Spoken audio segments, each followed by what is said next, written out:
Most people try to get what they want by doing more. Effort, more discipline, more pushing. And if you're honest, you've probably done that. You've tried to be consistent. You've tried to think positive. You've tried to fix yourself. And for a while it works until it doesn't. Because eventually the try harder strategy hits a ceiling. The same patterns repeat, the same frustrations return, and you start asking the real questions. What am I doing wrong? Why isn't this working? Here's what I've learned after years of studying human behavior, nervous system patterns, and the deeper mechanics behind decision making and performance. Reality doesn't respond to effort first, or in the first place. It responds to alignment, meaning if what you want isn't showing up, it's usually not because you're asking for the wrong thing. It's because you're asking from the wrong state. And in this video, I'll walk you through 3 shifts that change everything. And then I'll give you a simple daily practice that makes this real, not just nice ideas. Because you don't get what you want, you get what you are. Your personality, shaped by beliefs, emotional baseline, and nervous system conditioning, is constantly broadcasting instructions to reality. And reality responds to that signal far more consistently than it responds to your effort. So let's make this practical. Shift number 1 is what I call the asking principle. Ask and you shall receive is one of the most misunderstood ideas in human history. Most people hear it as a promise. Very few understand it as a mechanism. Because asking is not the reward. Asking is the trigger. Most people work very hard, they do, but they never truly ask. They wish, they hope, they complain, they overthink, they keep rehearsing what they don't want. But they never make a clean internal declaration. And here's why that matters so much. Hustle without clarity creates movement without direction. And movement without direction feels exhausting because nothing reorganizes around you. When you truly ask, your nervous system receives a new instruction. Your subconscious starts filtering reality differently. Your mind stops scanning randomly and starts noticing what matches the declaration you just made. And suddenly you start seeing what was always there. The right conversation, the right invitation, the right idea, the right timing. Call it the universe, call it the quantum field, or your subconscious. Labels don't matter here. Once the ask is clear, circumstances, people, and opportunities begin to reorganize around you. And here's the part most people need to hear. Receiving is automatic. It is. Receiving has never been the bottleneck. The bottleneck is clarity. Because if you don't define, you don't commit. And if you don't commit, nothing locks in. Most people ask vaguely, and then they wonder why reality responds vaguely.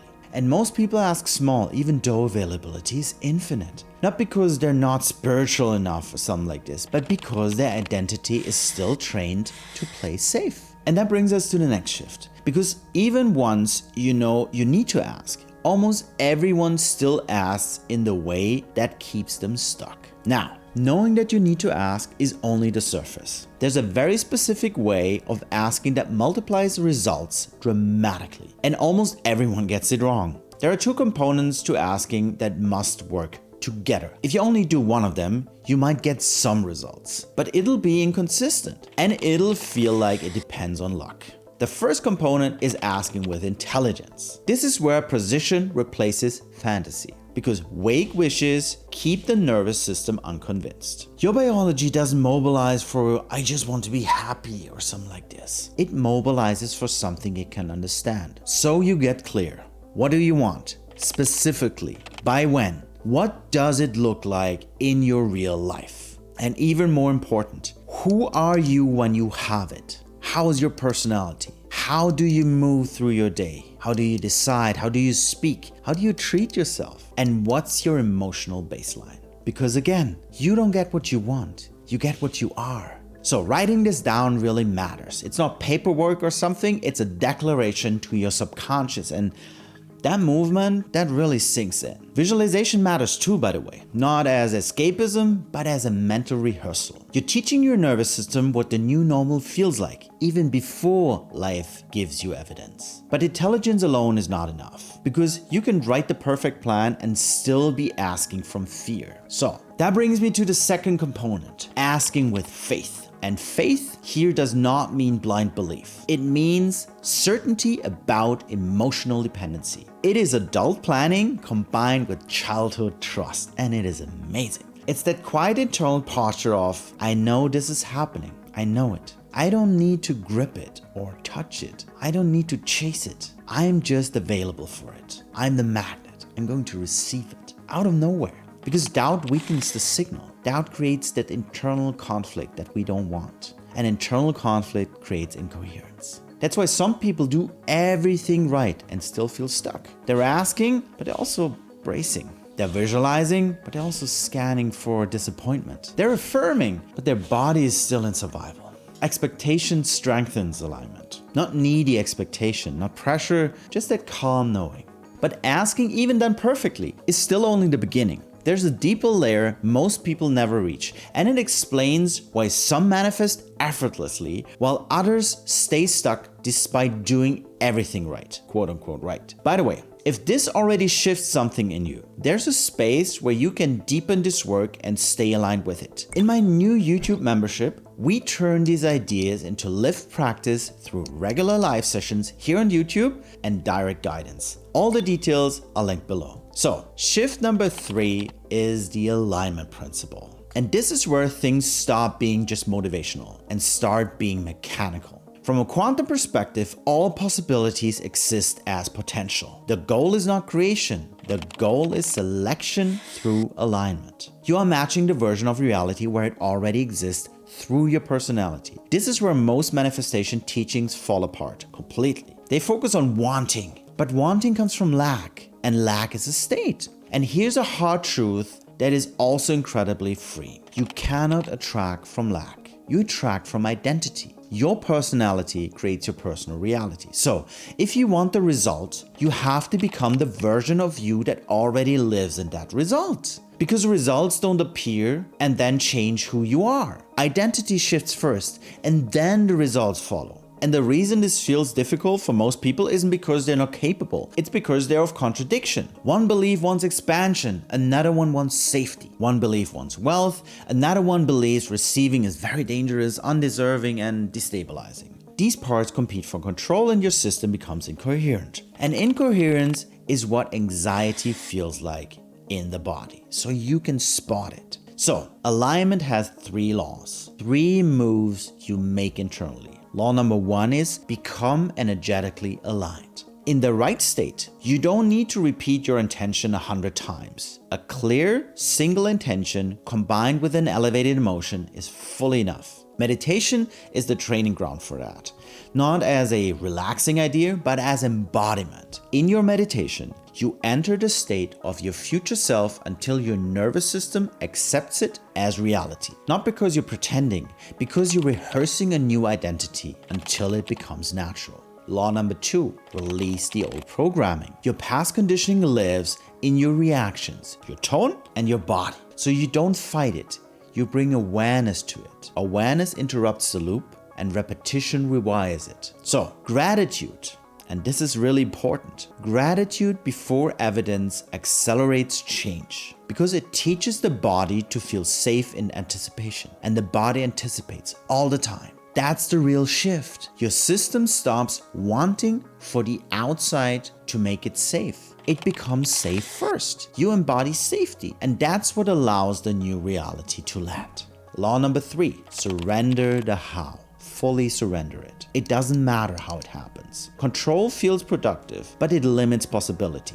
You define what you want, you define when you want it by, and then you release the pathway. Logic sees one route, but the field, the universe, however you want to call it, sees infinite ways that this can happen. You understand asking, faith and alignment now, but none of it works without one final element. It's simple, practical, and often ignored. This is the daily action that determines whether this stays theory or becomes reality. This is where consistency turns principles into results. And I want you to hear this clearly. This is not about doing more. This is about doing the right thing from the right state consistently. So here's the practice. In the morning, before the world tells you who it wants you to be, You enter a calm, receptive state. Even if it's only like 5, 7, 10, 12, 15 minutes, you ask clearly. You declare without negotiation, and then you feel the completion emotionally.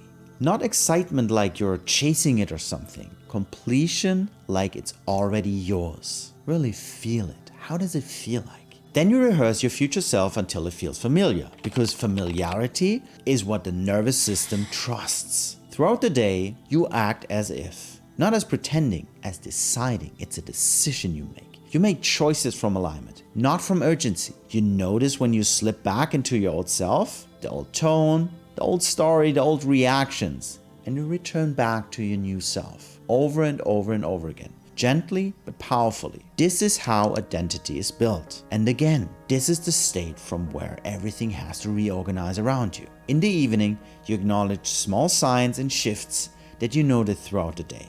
And I mean small. A message, a coincidence, a new idea, a moment of peace, a different reaction, whatever. All these synchronicities. You reinforce belief through appreciation, and with that you signal safety to your subconscious. And that matters. It really matters so much because your subconscious creates what it feels safe to experience. Do this for the next couple of days, and I promise you, something irreversibly will happen and shift. You will notice it, everyone around you will notice it. They will ask you about it. Once alignment is experienced, old patterns lose their grip. Because now you're not just hoping, and you know what it feels like to be aligned. And so you stop negotiating with the old version of you.